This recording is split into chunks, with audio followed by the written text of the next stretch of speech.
Imagine this. You're lying awake at night, staring at the ceiling. Your mind drifts into one of those late-night spirals. You think, what's the meaning of my life? Am I really free to make my own choices? Why do I always procrastinate even though I know I shouldn't? Now, here's the fascinating part. Both philosophy and psychology claim to have answers to these exact questions. Philosophy comes in with thousands of years of wisdom, deep debates, and logical reasoning. Psychology shows up with experiments, brain scans, and data-driven insights. Same questions, totally different approaches, but together, they can give us a more complete picture of what it means to be human. That's what we're diving into today. Psychology versus philosophy. What makes them different, what makes them similar, and how they can actually teach each other. And trust me, this is going to change the way you think about your own mind. Welcome back to the channel, where we explore the science and ideas that shape the way we think, feel, and live. If you're a student, you've probably been asked, wait, isn't psychology just philosophy with science? Or maybe you're an adult who's wondered why therapy feels practical and grounded, while philosophy books feel more abstract and, let's be honest, sometimes head-spinning. So today, let's really unpack it.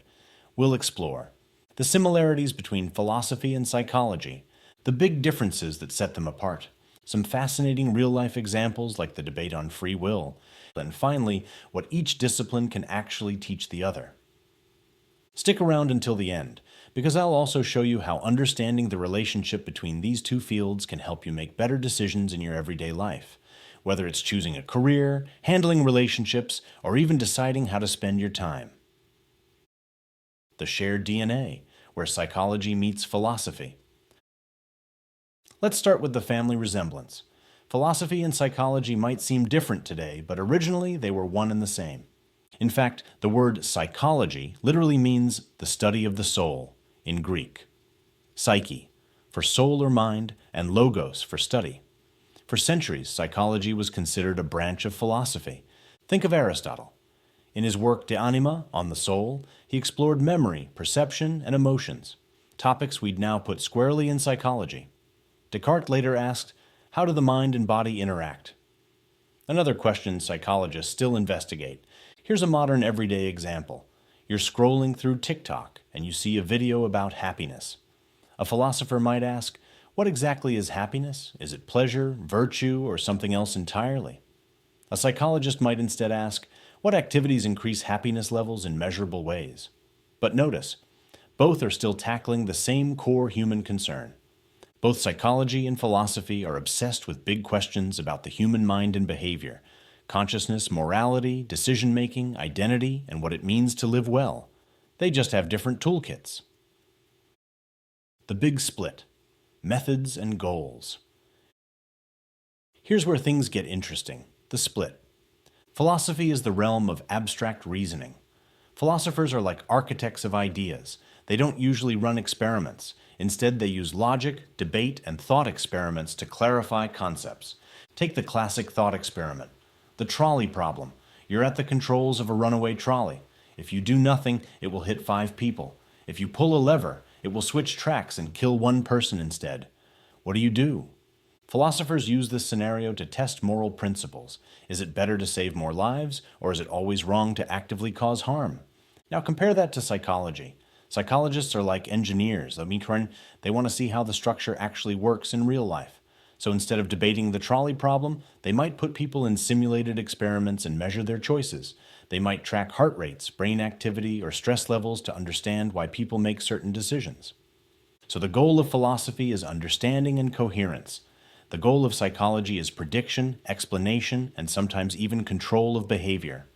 Philosophy says, what is happiness?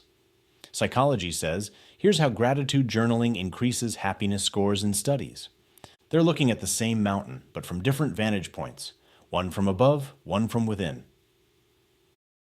Free will versus decision-making. To make this more concrete, let's talk about free will, one of the oldest debates. Philosophers from the Stoics to Kant to Sartre wrestled with whether humans are free agents or whether our lives are determined by forces outside our control. Sartre famously said we're condemned to be free, always responsible for our choices, even if it terrifies us.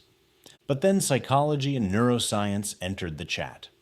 In the 1980s, Benjamin Libet ran an experiment that shocked the world. He asked participants to flex their wrist whenever they felt like it while hooked up to a brain scanner. The results? The brain showed activity signaling the movement before the participants consciously decided to move. It looked like the brain was deciding before the conscious mind was even aware. Does that mean free will doesn't exist? Not exactly. Psychologists and neuroscientists debated this for decades, suggesting maybe free will exists, but more as a veto power, the ability to stop an action rather than initiate it. This is where psychology enriches philosophy. It doesn't end the debate, but it grounds it in evidence. Philosophers keep asking, what does this mean for moral responsibility? Psychologists keep testing the boundaries with data. Okay, so far this sounds academic, but let's bring it down to earth. How does this affect you? Think about therapy. When someone goes to counseling for anxiety, psychology provides the tools: cognitive behavioral therapy, exposure therapy, mindfulness. These are evidence-based strategies that change thoughts and behaviors. But philosophy underlies the ethics.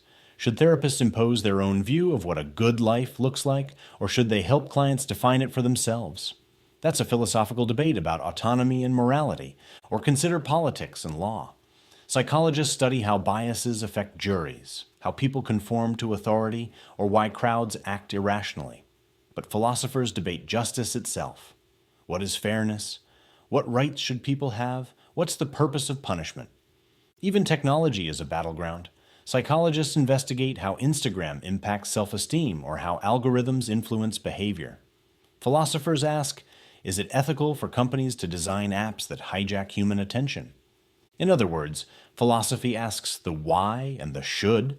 Psychology shows the how. And in your daily life, both are influencing everything from your mental health to your phone habits.